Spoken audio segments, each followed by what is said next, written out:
Hello and welcome to another edition of Another Book Review. This week I'm going to be having a spoiler-full review of the new James S.A. Corey novel, The Mercy of Gods. I'll go over the author's background very, very briefly, go into an overview about what the book is, then go into some things I liked about it, some things I didn't, and we'll finish off with who I recommend the book to and what I'll be reading for next time. Like I said, this will be a full spoilers video. This book is kind of hard to talk about really without spoiling, and I'm not sure exactly what would constitute a spoiler. And I know this came out relatively recently, so I would just ask if you haven't had a chance to read it yet, please, if you don't want to be spoiled, please come back to it later. From this point forward, I will be doing some spoils after I talk about the author, obviously. But James S.A. Corey is a pair of novelists, actually, who write under the pen name James S.A. Corey. They're known for writing the Expanse series, which became a pretty popular television show a few years ago. I read the first book of that probably back 10 years ago and enjoyed it. I didn't go beyond that series, that first book. I did enjoy reading Leviathan Wakes, which is the first book of the series, but that's kind of where I stopped. But I think that's mostly what they've written is stuff in that world. In this world, this is a completely separate series. It's the first book of a completely separate series, or will be a series. I believe they've already come out with a novella that is in this world as well, in the world of the Mercy of Gods. In this world, there is a planet called, I believe, Anjin, where there are human beings are on the planet. They coexist with other species that are on that planet, and this is important to the plot. The human beings have kind of their own what we call like Earth creatures, so cows, birds, and there's a completely different series of plants and animals that are native to the Anjin planet. And there's the history of how the humans originally came to Anjin is kind of draped in mystery. We don't really know how it happened. This book is set in I don't think it's ever a year is ever given, but it's set in a world where there are these scientists who are working on ways to have the two different biomes of Anjin speak to each other, are able to not speak literally speak, but able to commingle, the reproduce together and things of that nature, to make each other kind of more habitable to live in either of the other biomes. And at the beginning of the book, there is a research group with, I'd say, about half a dozen characters that are working on this research of kind of commingling the two worlds. And then an alien invasion happens with a group called the Carracks.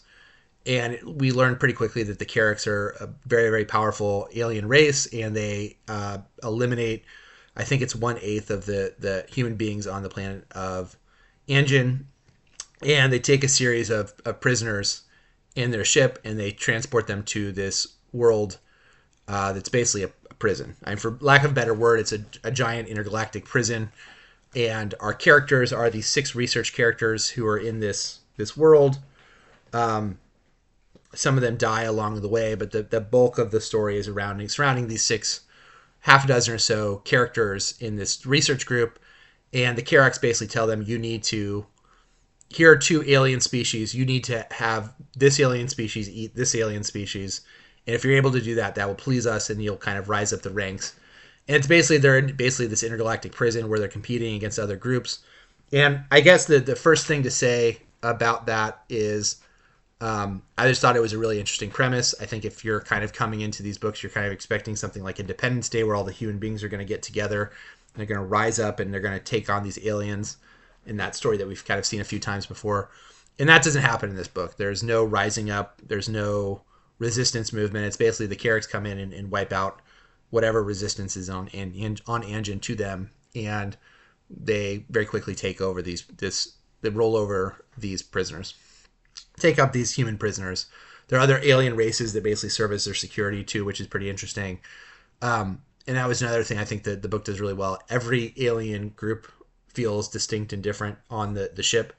And so one of our main characters, David, is probably the most curious of the 6 or so in terms of what's going on around them. And he kind of takes it upon himself to learn as much as he can about the environment and the different alien races who are there. And there's a really fun passage in the book where he's kind of talking to different alien races, and they all have different reactions to being imprisoned, enslaved by the Carracks. Some of them are like, we've accepted this and our job is to do the work of the Kirax. We continue to do it. That's the way that we can continue our traditions and cultures, is to do these things that we're good at. Others are very, very saddened by the loss. Others are just like, don't talk to us. And I thought that was a really cool and interesting way of showing just a cross section of different reactions. Because a lot of the book, a lot of what I think the book is trying to say is there's just trauma throughout the book. It is a very dark read. If you're someone who wants something light and airy, this is really not that book. But different characters react to the trauma differently. We have a character whose name is Cinia, and her partner, her husband, whatever, he dies earlier on the initial attack, and she throughout the book is taken on this because she's part of this group still. Her husband has died, and she completely is like, I'm not going to help this group no matter what. And the rest of the group basically says, okay, we understand you're going through this grief. And that's her reaction to him dying. Other people have different reactions. There's an armed uprising that occurs later in the novel, or an attempted uprising, that I thought was really interesting. And so kind of the moral qualms that come up in the book, I think are places to really sink your teeth into and think about how different people accept or don't accept, how the resistance is. It's a peaceful resistance. It's a non-peaceful resistance. What that actually looks like, I thought was pretty great. I also like the fact that kind of characters kind of change over time. David is kind of, in the beginning of the book, is seen as this kind of tacked on person on the group. He's kind of there as a favor to the moneyed interest on Anjin, who want him in this role, as a favor to a donor.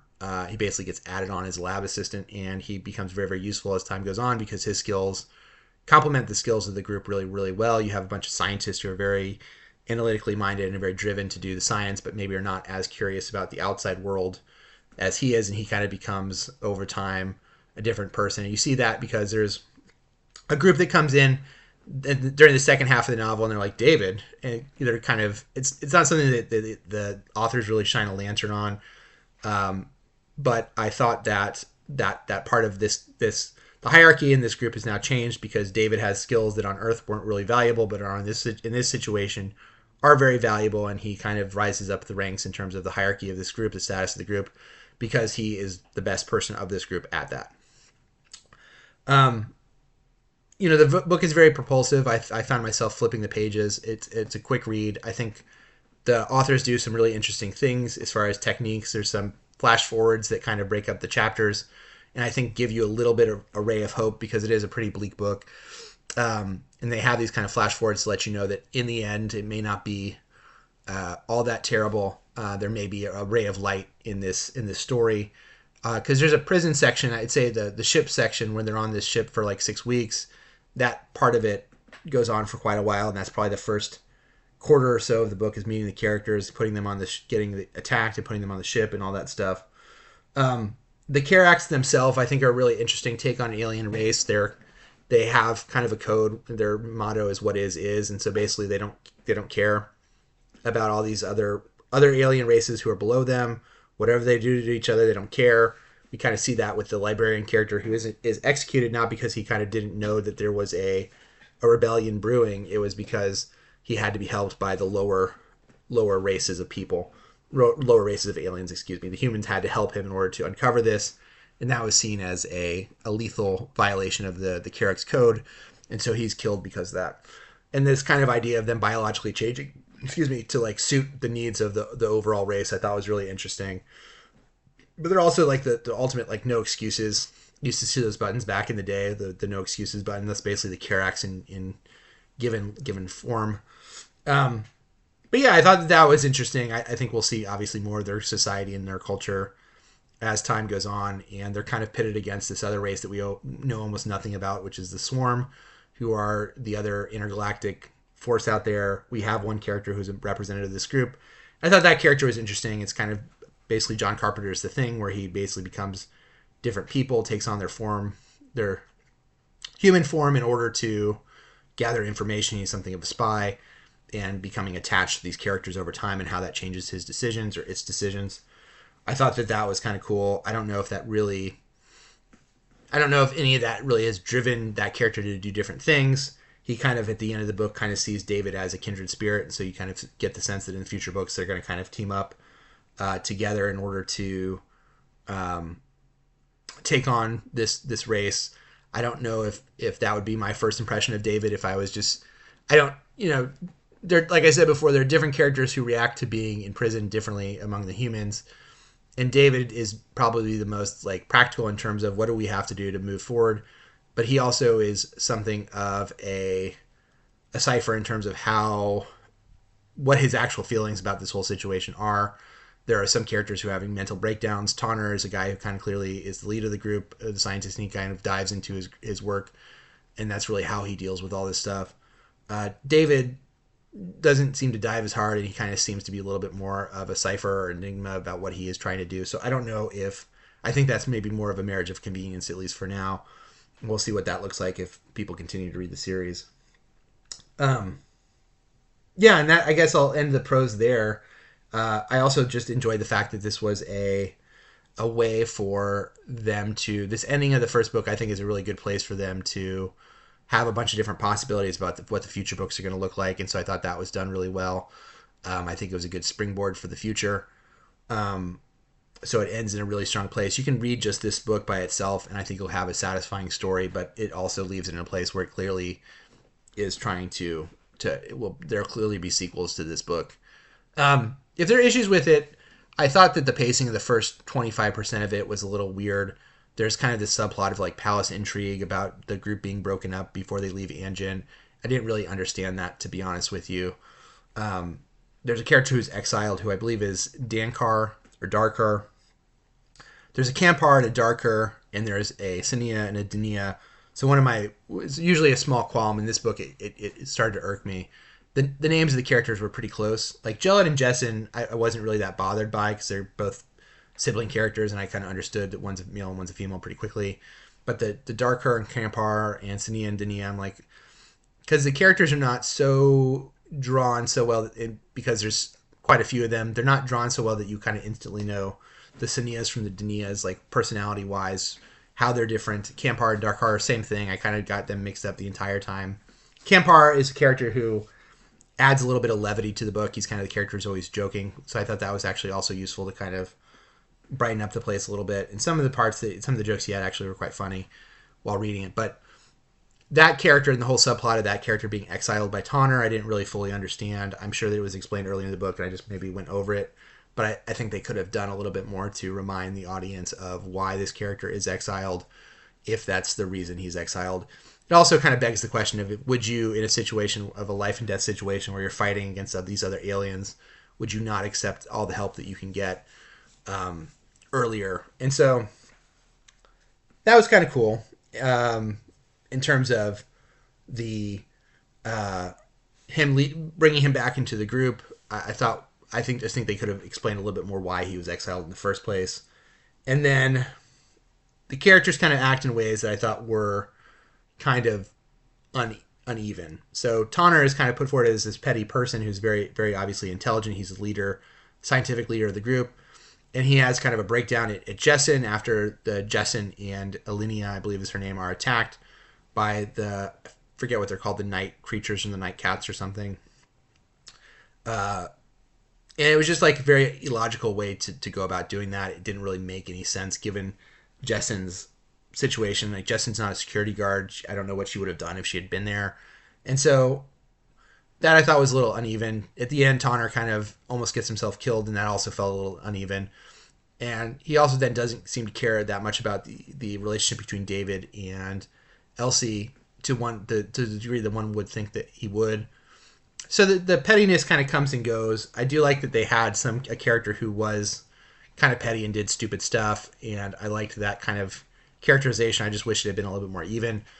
Jessen, I don't think it's ever really fully explained what exactly is happening to her, if she is bipolar or schizophrenic, but I thought having a character who's kind of going through this breakdown also added a different layer to the book that I thought was interesting, and giving her kind of an arc where she kind of becomes something of an enforcer character, and then before being reunited with her brother, who is now the host of the Swarm, which will be, I think, an interesting thing there. And then finally, the idea of the Carricks of, do the Carricks really understand people? Do they not understand people? There's one point where they say the Carricks don't know to give us nail clippers, but they also are clearly kind of starving them to death, or there's almost a timer to the book where the food supply gets worse and worse and worse, and you're like, well, the Carricks have that concept of food getting worse or quality of food getting worse as it pertains to humans out of all these groups of people.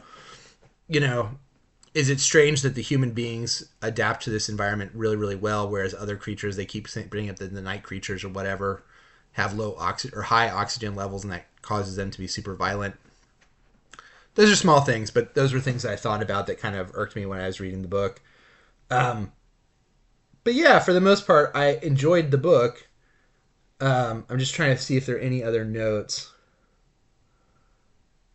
Yeah, I guess just the last note I had was some of the characters feel a little underutilized. Cinia, especially, is a character who her part of her character is just to kind of sit around and not do anything, which is not a very active, interesting character.